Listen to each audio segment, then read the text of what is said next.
Pacific standard time के मुताबिक 2:46 पर पूरी दुनिया में 12 अलग अलग जगहों पर हमला हुआ है और ये किसी अनजान दुश्मन की तालमेल और प्लानिंग के साथ किया हुआ हमला लगता है। ये बिल्कुल किसी मिलिट्री अटैक की तरह है। हमें लॉस एंजलिस को बचाना होगा। एलियन स्पेसशिप्स धरती पर हमला करती हैं। एक्स्ट्रा टेरेस्ट्रियल जीवों की जबरदस्त और खतरनाक टेक्नोलॉजी से हमारा सामना होता है और इंसान खौफ में भागने लगते हैं। ये और एलियन से जुड़ी ऐसी कई घटनाएं दर्जनों साइंस फिक्शन फिल्मों और टेलीविजन शोज की कहानी का बुनियादी हिस्सा होती है। लेकिन क्या होगा अगर एक्स्ट्रा टेरेस्ट्रियल जीव कल ही धरती पर आ जाए? क्या वो यहाँ शांति और समृद्धि के एक नए दौर की शुरुआत करेंगे या एक भयानक जंग शुरू कर देंगे? जिस दिन हमें ये पता चलेगा कि हम अकेले नहीं हैं, उस दिन ये दुनिया हमेशा के लिए बदल जाएगी। हमारी सरकारों की ताकत और सभी धर्मों के वजूद सब कुछ मिट्टी में मिलकर रह जाएंगे। सबको एलियन से मिलना है। धीरे धीरे आगे बढ़ना होगा। हमें भागने से पहले चलना सीखना होगा। दुनिया भर में लाखों लोग ये मानते हैं कि बीते कल में दूसरे ग्रह के जीव हमारे ग्रह पर आए थे। तो क्या ये बात सच है? क्या सच में प्राचीन एलियंस ने हमारे इतिहास को बदला है? अगर ऐसा है तो क्या होगा जब वो लौटेंगे?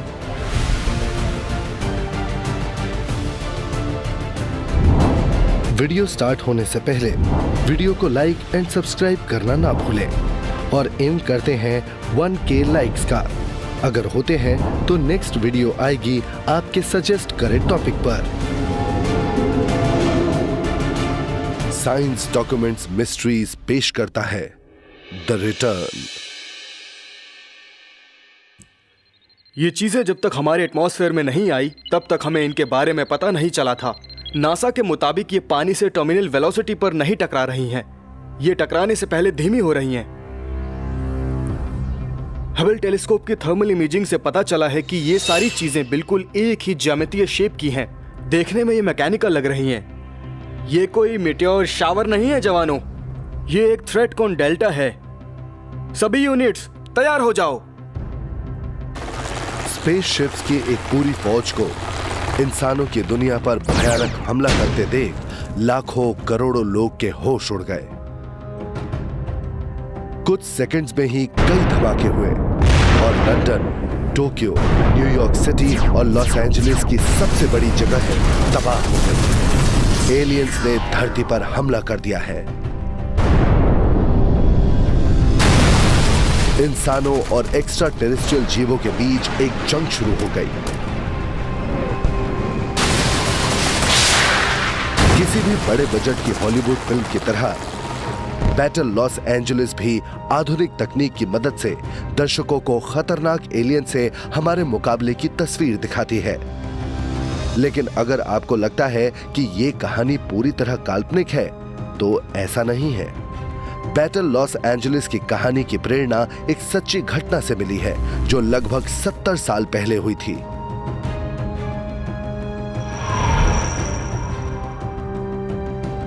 Los Angeles, California. 1942 की शुरुआती महीनों की बात है। यह शहर खौफ में जी रहा था। हाल ही में पर्ल हार्बर पर अचानक हुए हमले की वजह से अमेरिका भी वर्ल्ड वॉर 2 का अहम हिस्सा बन गया था और इस डर से कि जापान समुद्री या हवाई हमला कर सकता है, अमेरिकी फौज हमेशा चौकन्नी रहती थी। पर्ल हार्बर की याद लोगों के जहन में तब भी जिंदा थी। लोग दहशत में जी रहे थे। चारों तरफ डर का माहौल था। जापानीज अमेरिकन्स को इंटर्नमेंट कैंप्स में रखा जा रहा था। अटलांटिक ओशंस में जर्मन यू बोट्स घूम रही थी। पैसिफिक में जापानीज सबमरीन्स थी। लोगों की नींदें हराम हो चुकी थी। आपसी तालमेल के साथ सुरक्षा बनाए रखने के लिए एयर रेड वार्डन्स और कोस्ट गार्ड दोनों पैसिफिक समुद्री तट पर पूरी मुस्तैदी से नजर रख रहे थे। जब जंग शुरू हुई तब मैं एक 13 साल का बच्चा था। फिर एक रात को, ये फरवरी 1942 की बात है, बीच रात में जोर जोर से सायरन्स बजना शुरू हो गया, ब्लैकआउट हो गया। उससे पहले भी कई बार ब्लैकआउट्स हुए थे।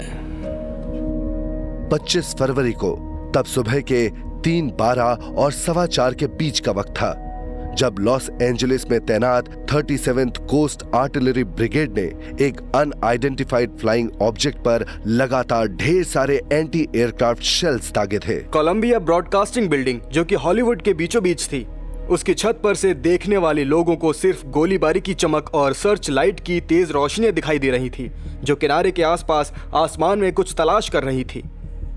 मेरे ख्याल से सबसे पहले मेरी नींद एंटी एयरक्राफ्ट गन्स की आवाज की वजह से खुली थी। मैं बिस्तर से कूद पड़ा। मेरे पेरेंट्स भी उठ गए। मेरे पापा, जो एक एयर रेड वार्डन थे, उन्हें लगा कि एक खौफनाक जंग शुरू हो गई है। मेरी माँ मुझे और मेरे भाई को चिल्लाकर कह रही थी, जल्दी से बिस्तर के नीचे छुप जाओ। लेकिन फिर भी हम बाहर आए और हमने देखा कि बाहर गोलीबारी हो रही थी, जैसे दिवाली का जश्न हो। मुझे बहुत सारे जोर के धमाकों की आवाज सुनाई दी। मेरे भाई ने और मैंने बेडरूम की खिड़की से बाहर देखा और हमें आसमान में सर्च लाइट्स की रोशनी दिखाई दी।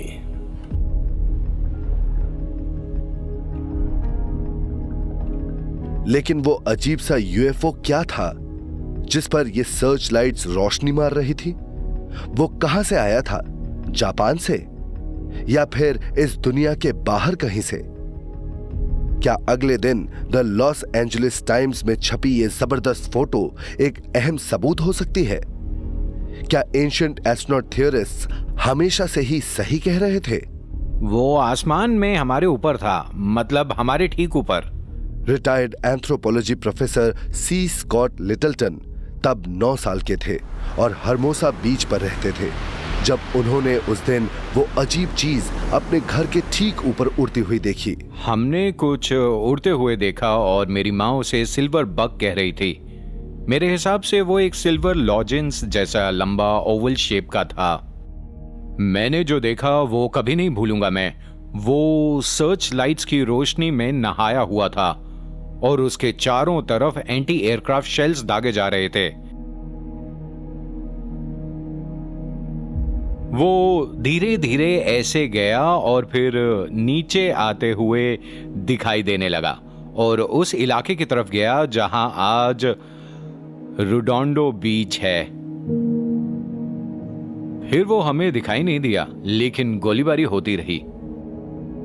और उसके तुरंत बाद मैंने देखा, बल्कि हम सब ने देखा कि कई प्लेन्स उसके पीछे गए और हमारे ऊपर से निकले। वो 4-5 इंटरसेप्टर्स थे जो कि पिस्टन से चलने वाले अमरीकी प्लेन्स थे। सरकार ने कभी ये कबूल नहीं किया कि उन्होंने उस दिन यहां प्लेन्स भेजे थे।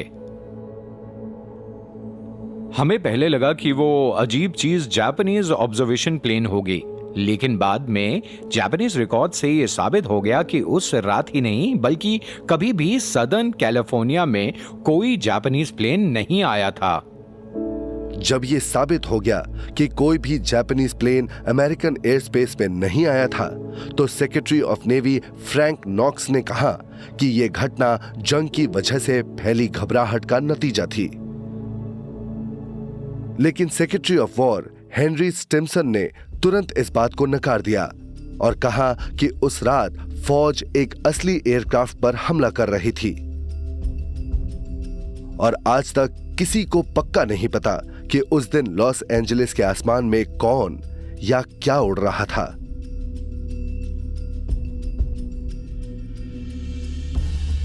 कुछ लोग कहते हैं कि लॉस एंजलिस एयर रेड असल में एक सोची समझी ट्रेनिंग एक्सरसाइज थी और कुछ नहीं।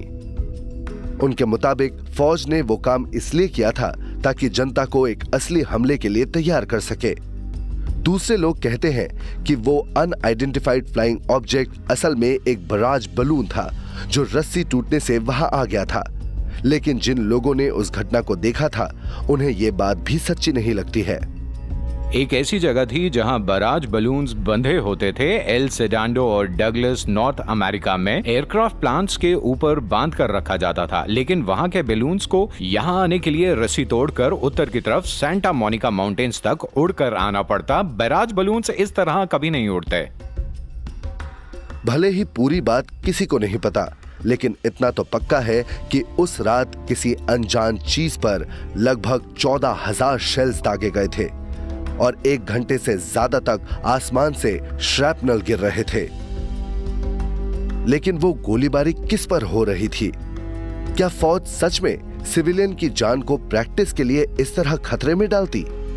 सब घबरा गए थे। कार एक्सीडेंट्स और आसमान से गिरते श्रैपनल लगने की वजह से 6 लोग मारे गए थे। मेरे एक दोस्त ने एक श्रैपनल को अपने पड़ोस की गैराज की छत को तोड़कर अंदर गिरते हुए देखा था। तो हाँ, भारी तादाद में श्रैपनल गिरे, उस वजह से लोगों को तकलीफ हुई थी। अगली सुबह हमारी पीछे के गार्डन में कोई चीज रखी हुई थी। मेरी माँ ने मुझे जाकर हटाने को कहा। वो एक टाप जैसी कोई चीज थी। उसे उठाने के लिए जैसे ही मैं घुटनों के बल घास पर बैठी तो मेरा घुटना कट गया। तब मुझे पहली बार श्रैपनल लगा था। मैंने तब से उसे संभाल कर रखा है। ये रहा मेरा श्रैपनल, बहुत धारदार है। हर उस संभावना को देखते हुए मेरे ख्याल से वो चीज, और मैं पूरी जानकारी के साथ ये कह रहा हूं कि मुझे लगता है सबसे सही जवाब यही है कि वो चीज एक यूएफओ थी। वो इस दुनिया की नहीं थी, वो किसी दूसरी दुनिया की टेक्नोलॉजी थी। अगर ये सच है तो वो घटना ऐसी सबसे बड़ी घटनाओं में से एक थी जिनमें ढेर सारे लोगों ने एक यूएफओ देखा था। उसे 10 लाख से ज्यादा लोगों ने देखा था। भले वो यूएफओ रहा हो या नहीं रहा हो, लेकिन उस रात जिन लोगों ने आसमान में उसे देखा था, उन्हें आज भी सब कुछ एकदम अच्छे से याद है। इतने अच्छे से कि उनमें से कई लोग सैन पेड्रो कैलिफोर्निया में फोर्ट मैकार्थर पर हर साल इस रहस्यमय घटना की एक्टिंग करने के लिए इकट्ठे होते हैं।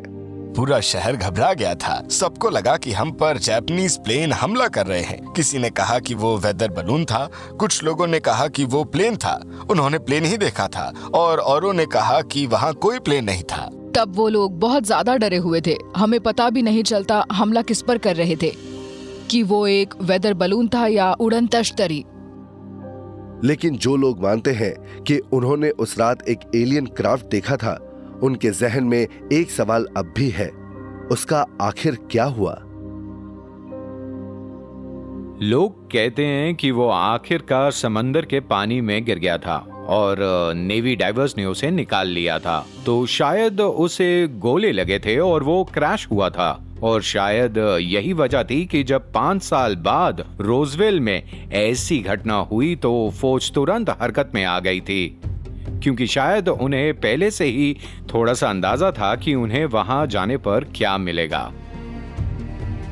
क्या सच में फरवरी 25, 1942 की सुबह को एक एलियन स्पेसक्राफ्ट हमारी धरती पर आया था? और क्या उसका दूसरे विश्व युद्ध की वजह से दुनिया पर मंडरा रहे खतरे से कोई ताल्लुक था? शायद इन सवालों के जवाब हमें दुनिया के दूसरी तरफ एडोल्फ हिटलर की जर्मनी के आसमान में मिल सकते हैं।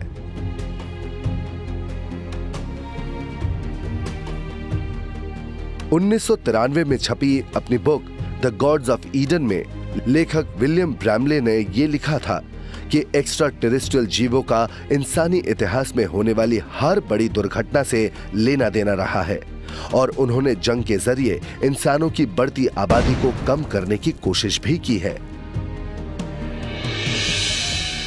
भले ही ब्रैमले की बातों पर कई लोग यकीन नहीं करते हैं, लेकिन एक बात है जो वो लोग भी मानते हैं, वो ये कि किसी भी जंग के वक्त यूएफओस के देखे जाने की घटनाएं हमेशा बढ़ जाती है। किसी जंग के दौरान जब भी बड़ी बड़ी सभ्यताएं आपस में लड़ रही होती हैं और वो लड़ाई इतनी खौफनाक होती है कि ऐसा लगता है कि वो सभ्यताएं एक दूसरे को खत्म ही कर देंगी, तभी अचानक से यूएफओस दिखाई देने लगते हैं। हालांकि यकीन न करने वाले लोग और फौजी इतिहासकार कहते हैं कि लोगों को जंग की घबराहट की वजह से ऐसा वहम होता है, लेकिन जो यूएफओज में मानते हैं वो कहते हैं कि इतने सारे दावों को नकारा नहीं जा सकता। जब सितंबर 1939 में दूसरा विश्व युद्ध शुरू हुआ था, तब कई लोगों ने जर्मनी के आसमान में अनआइडेंटिफाइड फ्लाइंग ऑब्जेक्ट्स देखने के दावे किए थे। हालांकि उस वक्त तक यूएफओ शब्द की खोज नहीं हुई थी, लेकिन एलाइज उन्हें बोगीज बुलाते थे और उनका मानना था कि वो नए किस्म के फाइटर प्लेन्स थे जो कि नाजीज बना रहे थे। लेकिन सबसे पहले कॉम्बैट बॉम्बर जेट्स यानी जर्मन मेसरश्मिट ME-262 को जर्मन एयरफोर्स में 1943 तक इस्तेमाल नहीं किया गया था। ये साफ दिखाई देता था कि नाजी प्रोपल्शन सिस्टम और उनकी एरोनॉटिक्स टेक्नोलॉजी कितनी ज्यादा विकसित थी। जंग में सबसे पहले जेट फाइटर उन्होंने इस्तेमाल किया था। वो ऐसे हवाई जहाज बना रहे थे और टेस्ट कर रहे थे जो काफी हद तक उन यूएफओज जैसे दिखते थे जिन्हें आज भी देखा जाता है। उनके पास बेहद एडवांस और रॉकेट टेक्नोलॉजी भी थी। हमेशा से ऐसी अफवाहें सुनने में आती रही हैं कि नाजी लोग यूएफओ की टेक्नोलॉजी इस्तेमाल करके हवाई जहाज बना रहे थे। 19वीं सदी के आखिर में कुछ खास लेखक हुए, जैसे Aleister Crowley, H.G. Wells, Bram Stoker जिन्होंने ड्रैकुला लिखी थी, और जूल्स वर्न जिन्होंने फ्रॉम अर्थ टू मून लिखी थी। वो जिस वक्त में थे उसे द गोल्डन डॉन कहते हैं। उस वक्त में लोग न सिर्फ यूएफओज पर बल्कि परग्रही जीवों के होने पर भी यकीन करते थे। उन बातों का हिटलर पर 1920 और 1930 के दशक में गहरा असर पड़ा था। आर्यन जाति की शुरुआत कहाँ से हुई ये ढूंढते हुए उसने इंडिया की जानकारी निकाली और वैदिक ग्रंथों के बारे में जाना जिनमें यूएफओज के बारे में लिखा है। तो एक तरह से हिटलर खुद यूएफओज में मानता था और वैदिक ग्रंथों के मुताबिक अपना खुद का एक यूएफओ बनाना चाहता था। उसे एक गजब का वंडरवॉफ यानी अनोखा हथियार बनाना था जो जंग को खत्म कर दे। हालांकि नाजीज अपना वो अनोखा हथियार कभी बना ही नहीं पाए, लेकिन जंग के दौरान जर्मन एयर स्पेस में अजीबोगरीब फ्लाइंग मशीन्स दिखने की खबर आती रही। लेकिन आखिर एलाइड पायलट्स को ऐसा क्या दिखाई दे रहा था? 1940 के दशक में जब अमेरिकन बॉम्बर्स ने कई जर्मन शहरों को धूल में मिला दिया था, जैसे कि ड्रेस्टन, हॉम्बर्ग, बर्लिन, तो उन हमलों के दौरान अमेरिकन फाइटर पायलट्स को उनके प्लेन्स की तरफ रोशनी के गोले आते दिखाई देते थे। उन्हें पता नहीं था कि वो क्या थी। पहले उन्हें लगा कि वो कोई खुफिया जर्मन हथियार थे, तो उन्होंने उनका नाम फू फाइटर्स रखा। फ्रेंच में फियर शब्द का मतलब होता है आग, और ये आग के गोले जैसे ही लगते थे, तो लोग उन्हें फियर फाइटर्स के बजाय फू फाइटर्स कहने लगे। उन्हें जर्मनी और वेस्टर्न यूरोप के आसमान में भारी तादाद में देखा जाता था और वहां वो लोगों को अलग अलग आकार के क्राफ्ट्स या रोशनी के गोलों जैसे दिखाई देते थे। उस वक्त ये इतनी बड़ी बात थी कि फौज का भी इस बात पर ध्यान जाने लगा और उन्होंने इस बारे में जांच शुरू कर दी। उन्हें सैकड़ों बार देखा गया। उन्होंने कभी भी किसी प्लेन को नुकसान नहीं पहुंचाया, लेकिन उन्हें वहां हर जगह देखा गया था। दिलचस्प बात यह है कि जब फू फाइटर्स दिखते थे तब एलाइड फौज के जहाजों में कभी कभी खराबियां होने लगती थी, और शायद सबसे रहस्यमय बात यह थी कि कुछ पायलट्स ने कहा था कि वो उनके आर पार निकल गए थे, जैसे कि उनमें मांस ना हो। ये कभी पता नहीं चला कि फू फाइटर्स आखिर क्या थे और वो कहां से आए थे, लेकिन एलाइड फौज के ज्यादातर पायलट्स का यही मानना था कि वो कोई खुफिया किस्म के जर्मन हथियार थे। लेकिन क्या यह मुमकिन है कि थर्ड राइक के पास हमारे आज के सबसे आधुनिक एयरक्राफ्ट से भी ज्यादा विकसित टेक्नोलॉजी थी? कुछ लोगों का मानना है कि नाजीज ने उस जमाने में एक ऐसी विकसित तकनीक बना ली थी जिस पर वैज्ञानिक आज भी काम कर रहे हैं, मर्क्यूरी से चलने वाली एंटी ग्रेविटी टेक्नोलॉजी। उसमें मर्क्यूरी को एक ग्लास बॉल जैसे क्लोज सिस्टम में रखा जाता है। उसके अंदर मर्क्यूरी को घुमाया जाता है और जब मर्क्यूरी एक जायरोस्कोप की तरह घूमने लगता है तो उससे लिफ्ट पैदा होता है। इस इलेक्ट्रिफाइड लिफ्ट से एक तेज रोशनी पैदा होती है और यूएफओस को देखने वाले कई लोग उनके बारे में भी यही बताते हैं। दूसरे विश्व युद्ध के आखिरी दौर में जर्मन्स ने बहुत भारी तादाद में मर्क्यूरी बनाना शुरू कर दिया था, यहाँ तक कि बाद में उनकी कई यू बोट्स जिन्हें तबाह किया गया था, जैसे एक सिंगापुर के पास डूबी थी, एक नॉर्वे के पास कुछ सालों पहले ही वो बोट्स लोगों को पानी में मिली हैं और उनमें सिर्फ मर्क्यूरी भरा हुआ है। फू फाइटर्स के बारे में कुछ इतिहासकारों ने जो बात लिखी है, जो कि शायद आज भी एक छुपा हुआ राज है, वो ये है कि वो असल में मर्क्यूरी की बनी हुई प्लाज्मा बॉल थी। और फू फाइटर्स का एक काम था कि उन बॉम्बर्स प्लेन्स के चारों तरफ एक हाईली पल्स्ड मैग्नेटिक चार्ज और फील्ड पैदा करना, जिसकी वजह से उनके इंजन बंद हो जाते और प्लेन के सारे इलेक्ट्रिकल सिस्टम खराब हो जाते। क्या सच में फू फाइटर्स एक्स्ट्रा टेरेस्ट्रियल जीवों की टेक्नोलॉजी की मदद से बनाए गए थे? अगर ऐसा है तो जर्मन्स को वो कहां से मिली? यूएफओ थियोरिस्ट्स इसके जवाब में 1936 में फ्रेबर्ग जर्मनी के पास मौजूद ब्लैक फॉरेस्ट में एक उड़न तश्तरी मिलने की घटना की तरफ इशारा करते हैं। कुछ लोग मानते हैं कि जर्मन वैज्ञानिकों ने उस क्राफ्ट के एनर्जी और प्रोपल्शन सिस्टम्स टेस्ट करने के लिए उसकी मरम्मत की और रिवर्स इंजीनियरिंग के जरिए वो उसमें मौजूद कुछ एलियन टेक्नोलॉजीज की नकल बनाने में कामयाब हो गए थे। क्या नाजीज ने उस पर कब्जा कर लिया था और क्या उन्होंने उनके साथ कोई खास सौदा किया था? क्या वहां नाजीज को एलियन के शरीर मिले थे? ये कहना मुश्किल है कि उन्हें वहां क्या मिला था। क्या वो एलियन से मिले थे? लोग अक्सर कहते हैं कि उन्हें एक एलियन क्राफ्ट मिल गया था और वो उसके साथ रिवर्स इंजीनियरिंग कर रहे थे। ऐसा हो सकता है क्योंकि देखा जाए तो वो उस वक्त किसी भी देश से ज्यादा विकसित थे, लेकिन शुक्र है कि अमेरिका भी काफी आगे था और हम अपने खुद के ज्ञान और टेक्नोलॉजी की मदद से उनका डट कर सामना कर पा रहे थे। दूसरे विश्व युद्ध के बाद अमेरिकन फौज ने एक एक्सरसाइज शुरू की जिसका नाम उन्होंने ऑपरेशन पेपर क्लिप रखा था। उसके दौरान अलाइड देशों को जर्मनी की ढेर सारी अनोखी टेक्नोलॉजीज देखने में थी, जैसे जेट इंजन एयरप्लेन्स और रॉकेट इंजन एयरप्लेन्स और ऐसे कई कमाल के डिवाइस। ऑपरेशन पेपर क्लिप में कैसी चीजें मिली थी, इसका अंदाजा आप इस बात से लगा सकते हैं कि जंग के आखिरी दौर में वॉन ब्रॉन और उनकी टीम ने ऐसे मल्टी स्टेज रॉकेट डिजाइन करना शुरू कर दिए थे जो कि यूनाइटेड स्टेट्स तक जा सकते थे। उन्होंने एक स्पेस स्टेशन बनाने का प्लान भी बनाया था, एक गोलाकार स्पेस स्टेशन जैसा कि किसी साई-फाई फिल्म में होता है, और उसके ऊपर एक विशाल सनलाइट कलेक्टर लगाने वाले थे जो सूरज की किरणों को धरती की किसी भी जगह पर डेथ रे की तरह फोकस करता था। उस टीम के पास ऐसे कई बेहद जबरदस्त आइडियाज थे जिनकी वजह से ये ऑपरेशन यूनाइटेड स्टेट्स के लिए काफी कीमती और फायदेमंद साबित हुआ, और वो वॉन ब्रॉन ही थे जिन्होंने आखिर में सैटर्न वी रॉकेट बनाया जो लोगों को चांद पर ले गया था।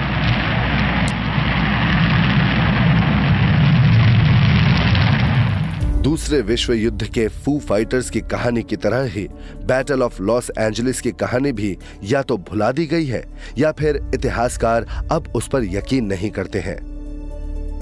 लेकिन युद्ध के 2 साल बाद ही हुई एक घटना ने हर किसी को सोचने पर मजबूर कर दिया था कि क्या एलियंस सच में होते हैं और क्या उनका एक क्राफ्ट धरती पे आकर क्रैश हुआ था।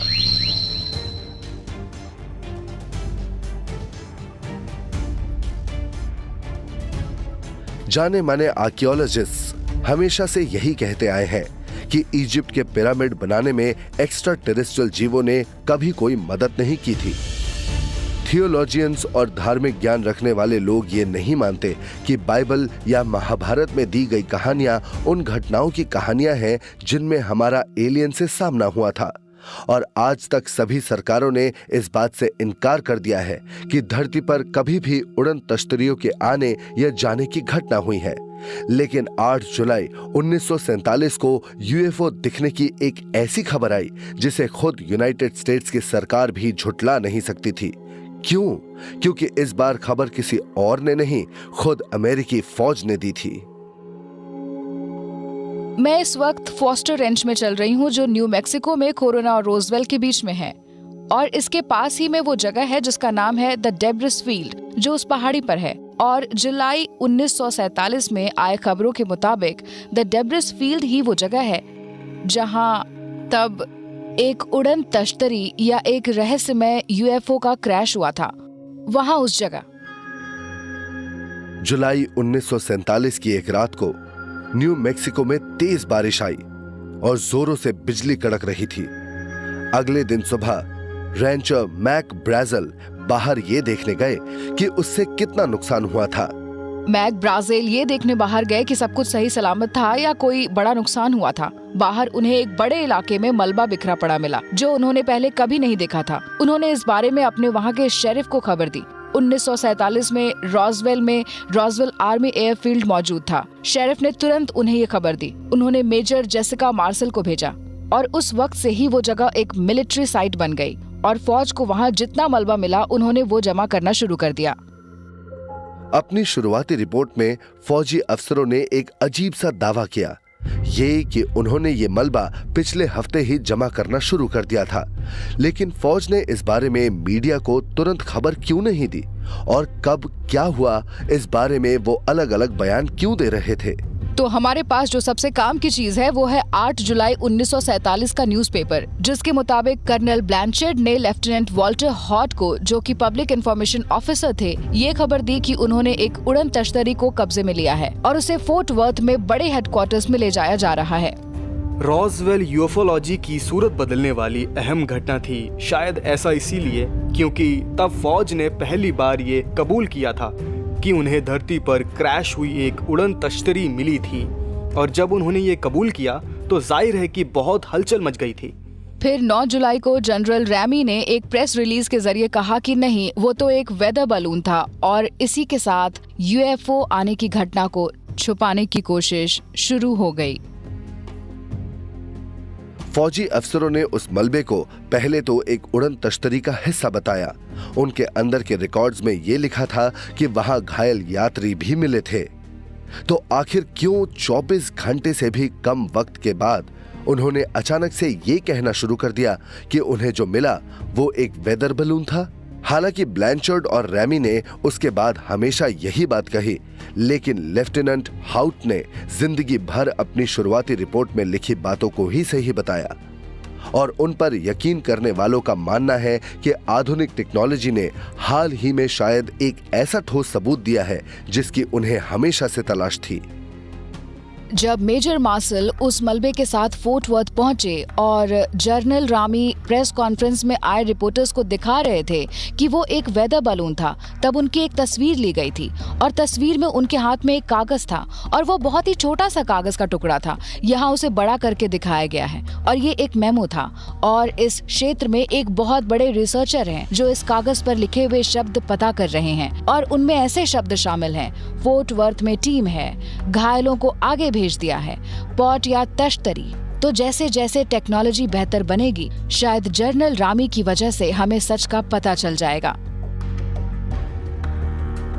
बॉब वुड, जो कि एक यूएफओ रिसर्चर हैं, उन्हें 1996 में कुछ खुफिया दस्तावेज मिले और उन्होंने वो मुझे और कुछ और लोगों को दिए थे।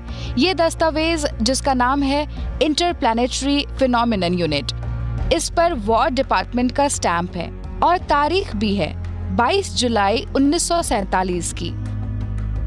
इस छानबीन की सबसे ज्यादा हिलाने वाली बात यह है कि इनमें कोरोना और रोजवेल के बीच के लैंडिंग जोन 1, जिसका नाम मैक बेजल साइट था, उसकी थोड़ी दूरी पर कुछ और लाशें मिली थीं, जो ऐसी लग रही थी जैसे कि मेंढक की तरह चीरा फाड़ा गया हो। इसमें ये नहीं लिखा है कि वो इंसानों की लाशें थी या नहीं थी, लेकिन अचानक इस दस्तावेज को देखते ही मुझे जैसे एक बहुत ही तेज झटका लगा, और आखिरकार में इसे 90 के दशक में पढ़कर मेरे सामने ये साबित हो गया कि हमारी सरकार ये जानती थी कि यूनिवर्स के किसी दूसरे हिस्से में रहने वाले अक्लमंद परग्रही जीव लंबे वक्त से हमारी धरती पर आते जाते रहे हैं। रॉसवेल की घटना के 5 साल बाद यूनाइटेड स्टेट्स एयरफोर्स ने अनआइडेंटिफाइड फ्लाइंग ऑब्जेक्ट्स या यूएफओ शब्द की खोज की। उसके बाद से अब तक हजारों बार दुनिया भर में यूएफओस देखे गए हैं और उनकी फोटोज और वीडियोस भी लिए गए हैं। मेरे ख्याल से सबसे बड़ी और ऐतिहासिक टेक्नोलॉजी जिसकी वजह से यूएफओज और उड़न तश्तरियों को लेकर हमारा नजरिया बदल गया था, वो चीज है वीडियो कैम। मुझे वहाँ बहुत तेज लाइट्स दिखाई दे रही हैं। मैंने रिकॉर्ड कर लिया मैंने रिकॉर्ड। हमें बस ये देखने की जरूरत है कि मार्च 1997 में फीनिक्स एरिजोना में क्या हुआ था। उस दिन विशाल बूमरैंग के आकार की उड़ती हुई चीजें फीनिक्स पर से गुजरी थी और पूरी वादी को पार करके दक्षिण में मैक्सिको बॉर्डर की तरफ गई, और ये सब कैमरे में कैद हुआ था। नेटवर्क न्यूज पर ये खबरें आई, लोकल न्यूज पर भी आई, यहाँ तक कि CNN पर भी लैरी किंग शो में इसकी चर्चा अब लाइट्स वहाँ हैं बाईं और हाँ, कई लोगों ने कहा कि वो फ्लेयर्स थी। ऐसा तो वो कहेंगे ही, लेकिन सच ये है कि जब आप किसी चीज को अपनी आंखों से देखते हैं, वो देखो, तुमने रिकॉर्ड कर लिया ना। भले ही हम उसे एक वीडियो में देखें, फिर भी हमारा नजरिया बदल जाता है। उस बीच वाली लाइट की रफ्तार तेज है, मुझे तो कुछ गड़बड़ लग रही है। इसीलिए अब हाल ही में हुए सर्विस जैसे गलप पोल्स और रापर पोल्स के मुताबिक 50% से ज्यादा अमेरिकन ये मानते हैं कि उड़न तश्तरियां होती हैं, और लगभग 50% लोग ये मानते हैं कि सरकार को पता है कि उड़न तश्तरियां होती हैं और सरकार ये बात छुपाने की कोशिश कर रही है। लेकिन रॉसवेल की घटना के बाद इतने यूएफओस क्यों दिख रहे हैं? क्या ये एक इत्तेफाक है या क्योंकि लोगों को एलियंस पर यकीन होने लगा है, इसीलिए जो लोग पहले उन्हें देखकर भी मजाक उड़ाए जाने के डर से चुप रहते थे, वो अब सामने आने लगे हैं? शायद इसकी कोई और वजह है। शायद अब यूएफओ ज्यादा दिखने लगे हैं क्योंकि स्पेस एज की शुरुआत होने के बाद से धरती पर एलियंस का आना जाना बढ़ गया है। उससे पहले भी यूएफओस और एलियंस को कई बार देखा गया था और उनकी कहानियां सुनने में आती थी, लेकिन उनके बारे में सबको पता नहीं चलता था। और उसके अलावा उससे पहले दूसरा विश्व युद्ध भी चल रहा था, लेकिन क्योंकि उस वक्त सच में क्रैश हुआ था, तब हर खबर अखबारों में छपने लगी थी, इसलिए मुद्दा काफी मशहूर हो गया। अगर कुछ लोग कहते हैं कि दूसरी दुनिया से आए एलियंस सच में हमारे बीच मौजूद हैं और उन्होंने हजारों सालों से हमसे छुपे रहने की पूरी कोशिश की है, तो क्या वो कभी अपनी सच्चाई जाहिर करेंगे? उससे भी बड़ा सवाल यह है कि उन्होंने ऐसा किया तो क्या होगा, और क्या ऐसा कुछ अभी भी हो रहा है? शुरुआत से ही इंसान तारों को देखकर आकर्षित होते आए हैं और वो हमेशा सोच में पड़ जाते हैं। हमारे पूर्वज उनके घूमने को स्टडी करते थे, कॉन्स्टेलेशंस के बारे में जानते थे और तारों के आधार कैलेंडर बनाकर वक्त का हिसाब रखते थे। इन तारों से जुड़ी हुई कई कहानियां और मान्यताएं लोगों में मशहूर थी। उनमें से कई कहानियों में धरती के बाहर से धरती पर आने वाले जीवों की बात की जाती है और कई कहानियों में यूनिवर्स में कहीं पूरी की पूरी सभ्यता होने की बात थी। जैसे कि भारत की प्राचीन संस्कृत की किताबों से हमें पता चलता है कि पूरे यूनिवर्स में 4 लाख इंसानों जैसी प्रजातियों के जीव फैले हुए हैं, जो दूसरे ग्रहों, दूसरे सोलर सिस्टम्स और दूसरे डायमेंशंस में भी रहते हैं। लेकिन आखिर ये एलियन जीव है कहां? क्या वो बीते कल में धरती पर आए थे, जैसा कि एंशिएंट एस्ट्रोनॉट थ्योरी कहती है, और वापस लौट गए?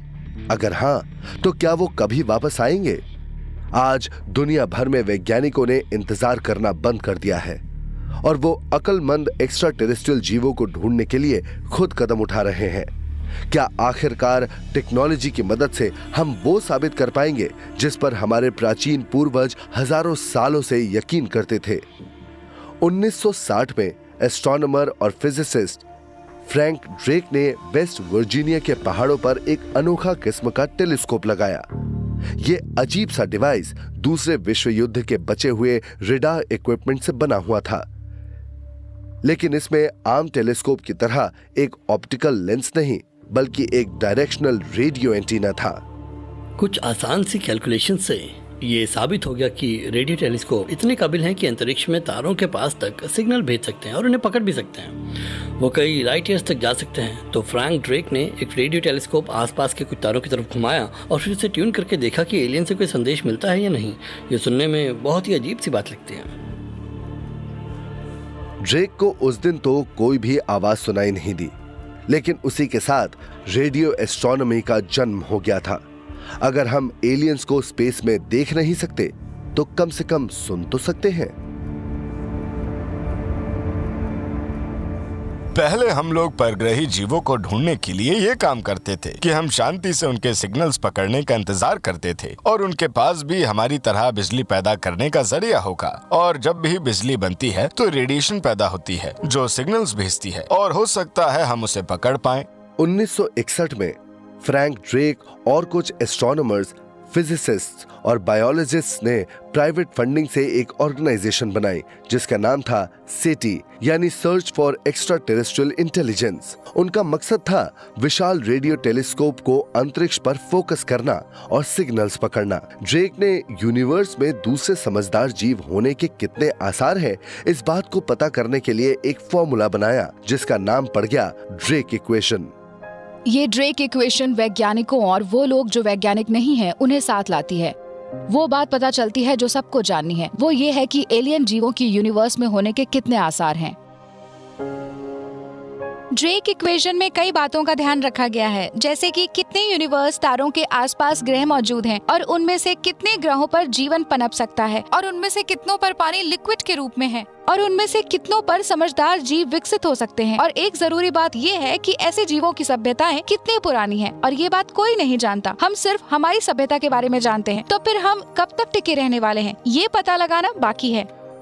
अपनी इक्वेशन की मदद से ड्रेक ने हिसाब लगाया कि सिर्फ मिल्की वे गैलेक्सी में ही 10 करोड़ विकसित सभ्यताएं हो सकती हैं।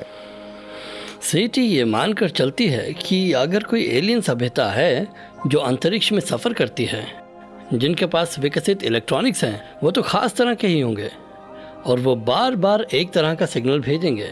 इस बार बार आने वाले सिग्नल का मतलब होगा कि वो सिर्फ शोर नहीं होगा, बेकार फ्रीक्वेंसीज नहीं होंगी, बल्कि अगर हमारे साथ नहीं तो शायद आपस में बात करने की जानबूझकर की गई कोशिश होगी। 15 अगस्त 1977 में एस्ट्रोनॉमर डॉक्टर जेरी ईमन ओहायो स्टेट यूनिवर्सिटी में सेटी के एक प्रोजेक्ट पर काम कर रहे थे जब उन्हें एक दोहराता हुआ सिग्नल मिला जो कि सैजिटेरियस कॉन्स्टेलेशन की तरफ से आ रहा था। यह सिग्नल 72 सेकंड्स तक आता रहा, फिर गायब हो गया। ईमन को यकीन है कि वो सिग्नल एक्स्ट्रा टेरेस्ट्रियल जीवों ने ही भेजा था, लेकिन बार बार रिसर्च करने और ज्यादा बड़े टेलीस्कोप्स इस्तेमाल करने के बाद भी वो सिग्नल्स उन्हें फिर कभी नहीं मिल पाया। लेकिन अगर सेटी को किसी दूसरी दुनिया में सिग्नल मिल गया तो क्या होगा? उसके बाद हम क्या करेंगे? सेटी के पोस्ट डिटेक्शन प्रोटोकॉल के मुताबिक जैसे ही किसी एक्स्ट्रा टेरेस्ट्रियल जीव से हमें रेडियो सिग्नल मिल जाए तो सबसे पहले सरकार को इस बारे में बताया जाएगा और तब तक इस खबर को छुपा कर रखा जाएगा। इस पर सरकार खुद तय करेगी कि उन्हें उन जीवों के साथ संपर्क करना है या नहीं। मेरे ख्याल से कुछ भी कहना मुश्किल है, क्योंकि वो एक खास मैसेज होता है और उसमें कोई बहुत बड़ी जानकारी हो सकती है जो हमारी दुनिया को बदल भी सकती है या फिर इसमें हलचल भी ला सकती है। उस जानकारी से हमारी सभ्यता के भविष्य पर क्या असर पड़ेगा, ये एक बहुत बड़ा सवाल है।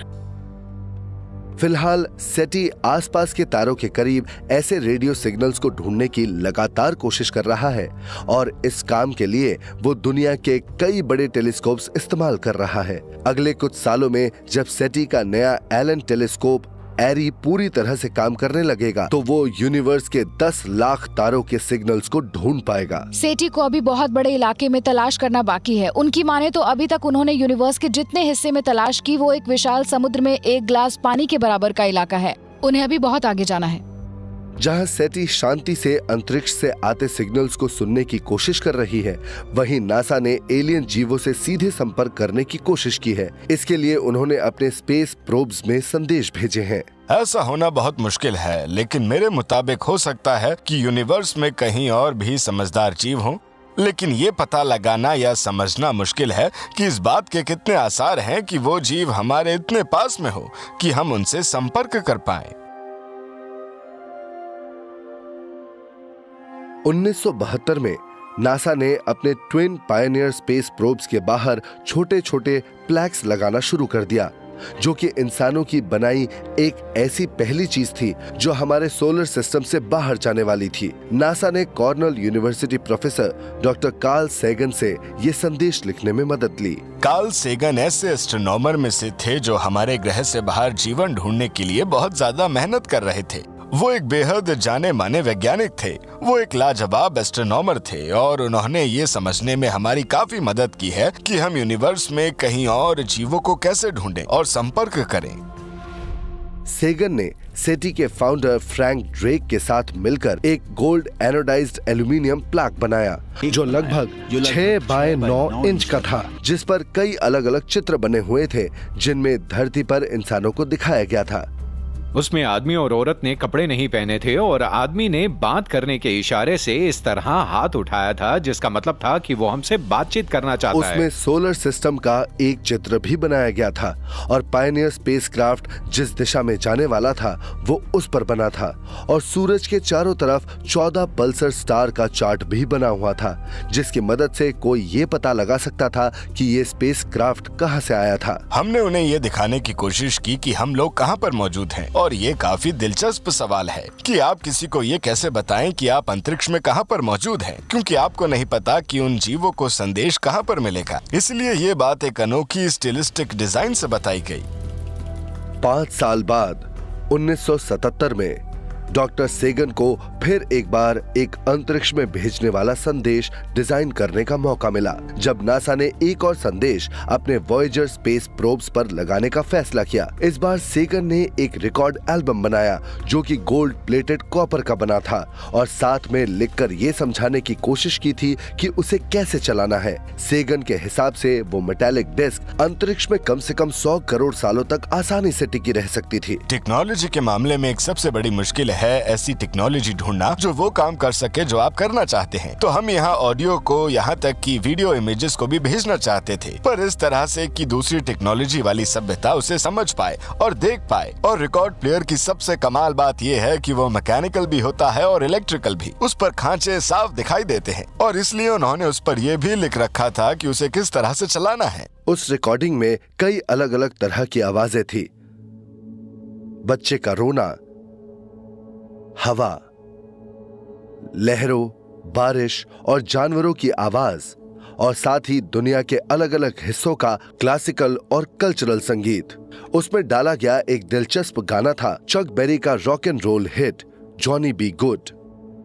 म्यूजिक भेजना सही फैसला था क्योंकि यूनिवर्स में हर एक चीज वाइब्रेट करके आवाज कर रही है और किसी भी सभ्यता के पास संगीत तो होगा ही। मेरे ख्याल से उस रिकॉर्ड में सबसे ज्यादा बैक का संगीत रखा गया है। और सच कहूँ तो मुझे नहीं पता उन्होंने उसे क्यों चुना, लेकिन वो एक मैथमेटिकल कंपोजर के रूप में जाने जाते थे और शायद इसलिए क्योंकि मैथ्स हर जगह चलती होगी। सेगन ने उसके अंदर इंसानों की बनाई जानी मानी इमारतों की बहुत सारी फोटोज भी डाली थी और 55 अलग अलग भाषाओं में ग्रीटिंग्स वाले संदेश भी डाले थे। मेरे ख्याल से उनमें से सबसे अहम भाषा थी सुमेरियन भाषा, लेकिन उन लोगों ने सुमेरियन भाषा को उस रिकॉर्ड में क्यों रखा था?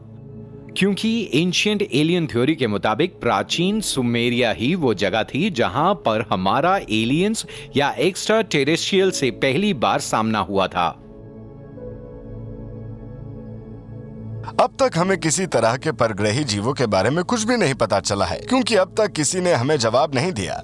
मेरे ख्याल से इन कोशिशों में से एक फायदा ये भी होता है कि जब भी हम ये पता लगाने की कोशिश करते हैं कि दूसरे जीवों से बात कैसे करें, तो हम कम्युनिकेशन को बेहतर करने की कोशिश करते हैं। हम सब एलियंस को ढूंढना चाहते हैं, चाहे वो प्लैनेटरी साइंटिस्ट हों जो किसी दूर मौजूद ग्रह पर जीवन के निशान ढूंढ रहे हों, या चाहे वो एंशिएंट एलियन थियरिस्ट हों जो कि इस बात के सबूत ढूंढना चाहते हैं कि एलियंस बीते कल में धरती पर आए थे, या वो आज के जमाने के वो लोग हैं जो उन यूएफओज और एलियंस को अनुभव करना चाहते हैं जिन्हें उन्होंने पहले भी यहाँ पर आते देखा है। हम सब वही करने की कोशिश कर रहे हैं। जहाँ एक तरफ एक्स्ट्रा टेरेस्ट्रियल जीवों की तलाश जारी है, वहीं एक नया स्पेस बेस्ड टेलीस्कोप अलग अलग ग्रहों पर जीवन के निशान ढूंढ रहे हैं। क्या यूनिवर्स में धरती जैसे और ग्रह हैं? अगर ऐसा है तो हम उन्हें कैसे ढूंढेंगे?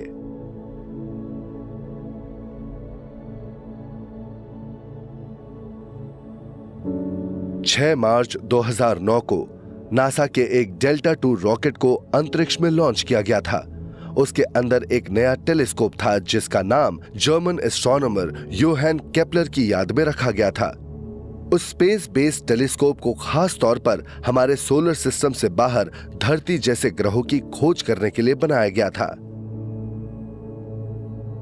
केपलर मिल्की वे के खास हिस्से में ही अपनी तलाश कर रहा है जिसका नाम है ओरायन स्पर।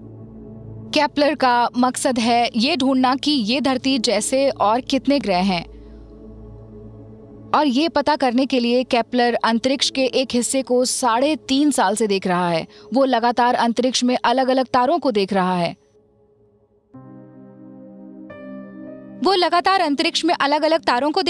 और जब कोई ग्रह उस तारे का चक्कर लगाता है, यानी जब वो ग्रह उस तारे के सामने आता है, तो हम देख रहे हैं कि वहाँ से तारे की रोशनी थोड़ी सी कम हो जाती है। तो वो टेलीस्कोप उन तारों की रोशनी कम होने का इंतजार कर रहा है और उससे हमें पता चलेगा वहाँ पर ग्रह है। आज तक केपलर टेलीस्कोप ने इस तरह से हमारे सोलर सिस्टम के बाहर 5 प्लैनेट्स को ढूंढ लिया है। नासा के अधिकारियों का मानना है कि उनका मिशन पूरा होने तक वो ऐसे सैकड़ों और एक्सोप्लैनेट्स ढूंढने में कामयाब हो जाएंगे। जैसे ही कोई प्लैनेट मिलता है तो सबसे पहले वैज्ञानिकों को ये पता करना होता है कि उसमें पानी है या नहीं। हम धरती को देखकर कह सकते हैं कि जीवन पनपने के लिए लिक्विड पानी की जरूरत है। तो यूनिवर्स में कहीं और जीवन ढूंढते वक्त सबसे पहले पानी को तलाश करना ही सही होगा। पहले पानी ढूंढो, तो ये हमारा पहला कदम होगा।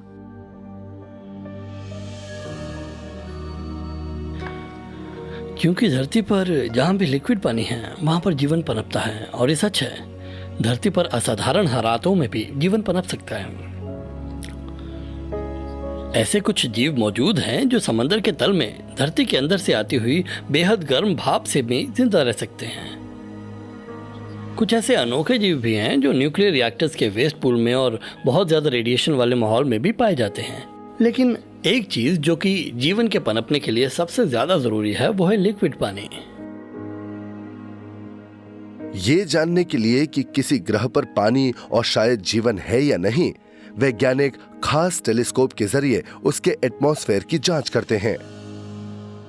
हम किसी भी ग्रह से आती हुई रोशनी को देखते हैं और फिर उस रोशनी को आसमान के इंद्रधनुष की तरह अलग अलग कर देते हैं। तो अगर हम आसमान में इंद्रधनुष को देखें और एकदम ध्यान से उस पर नजर गड़ाएं, तो हमें उसमें कुछ काली लाइंस दिखाई देंगी। हमें दिखेगा कि उन जगहों पर इंद्रधनुष में रंग नहीं है, और वहाँ रंग इसलिए नहीं है क्योंकि उन्हें धरती के एटमॉस्फेयर की गैसें सोख लेती हैं। और दूसरे ग्रह पर इंद्रधनुष ढूंढने के बाद हम उसमें काली लाइंस ढूंढते हैं ताकि हमें पता चले कि उसके एटमॉस्फेयर में कौन सी गैसेज मौजूद हैं। ये जानने के लिए कि जीवन की वजह से एटमॉस्फेयर पर क्या असर होता है, नासा के वैज्ञानिक कैलिफोर्निया के Moss Landing Wildlife Area में माइक्रोबियल मैट्स को स्टडी करते हैं। माइक्रोबियल मैट्स नासा के लिए कई अलग अलग वजहों से बेहद जरूरी हैं। उन माइक्रोबियल मैट्स में जो जीव होते हैं वो लगभग तब से धरती पर हैं जब धरती पर जीवन की शुरुआत हुई थी। उनसे कई बहुत जरूरी चीजें बनती हैं जिन्हें हम बायोमेकर्स कहते हैं, जो दूसरे ग्रह पर जीवन ढूंढने की हमारी इस तलाश में बहुत जरूरी हैं। तो कुछ टेक्सचुअल बायोमार्कर्स होते हैं। जब आप माइक्रोबियल मैट का एक टुकड़ा उठाते हैं और उसकी सतह को देखते हैं तो वो कैसी दिखाई देती है। तो इन माइक्रोबियल मैट से हम एक काम ये करते हैं कि इनमें मीथेन की तादाद में होने वाले बदलाव को देखते हैं। मीथेन एक ऐसी गैस है जो कुछ ऐसे जीव पैदा करती है जो उन मैट के अंदर मौजूद ऑर्गेनिक मैटर को अपने खाने के लिए इस्तेमाल करती है। और जब वो मीथेन हमारे एटमॉस्फेयर में जाता है तो कई मशीनों की मदद से देखा जा सकता है, जैसे कि टेरेस्ट्रियल प्लैनेट फाइंडर जो कि नासा की कॉन्सेप्ट मिशन से है,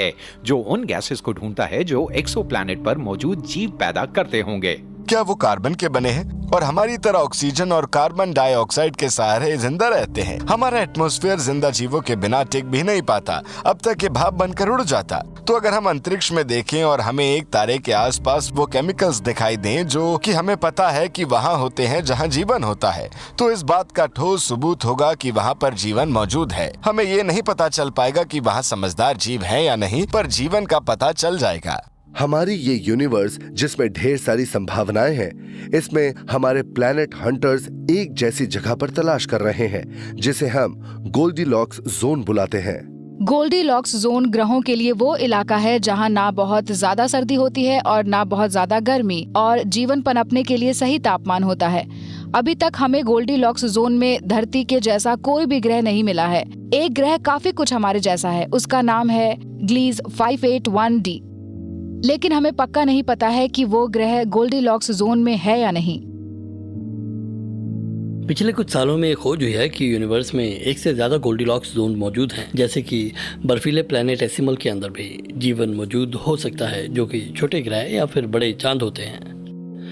जुपिटर का चांद यूरोपा इस बात की एक मिसाल है। यूरोपा पर बर्फ के नीचे लिक्विड मौजूद है, उसमें अंदर से लिक्विड भरा है क्योंकि उसके अंदर टाइडल हीटिंग और फ्रिक्शन की वजह से गर्मी पैदा होती है। तो ऐसा हो सकता है कि उस पर जीवन भी हो, शायद उस पर माइक्रोब्स भी हो, जो कि उसकी सतह पर जमी बर्फ के काफी अंदर। ये एक बहुत ही चैलेंजिंग सवाल है। क्या हमारे सोलर सिस्टम में कहीं और जीवन मौजूद है?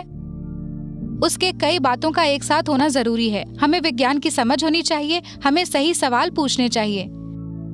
काश मेरे पास एक ट्राइकॉर्डर होता जिसे मैं घुमाकर पूछ सकती यहाँ जीवन है या नहीं, लेकिन हमारे पास नहीं है। इसलिए हमें समझदारी से काम लेना होगा, चालाक बनना होगा और ऐसे इंस्ट्रूमेंट बनाने होंगे जिससे इन सवालों के जवाब हमें मिल पाएं।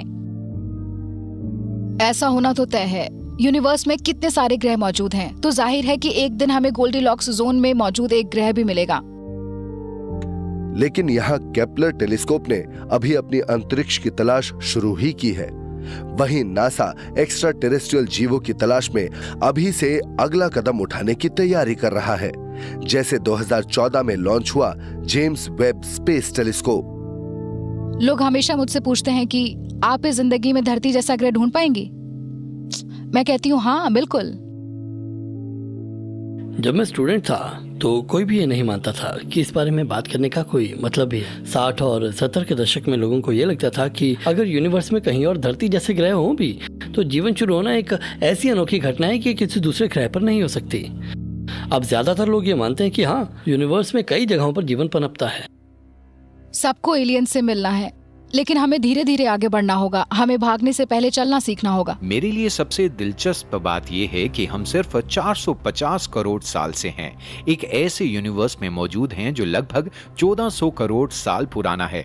उन धरती जैसे ग्रहों पर क्या हुआ होगा जो धरती से 500 या 1000 करोड़ साल पहले बने होंगे? आप खुद ही सोच कर देखिए।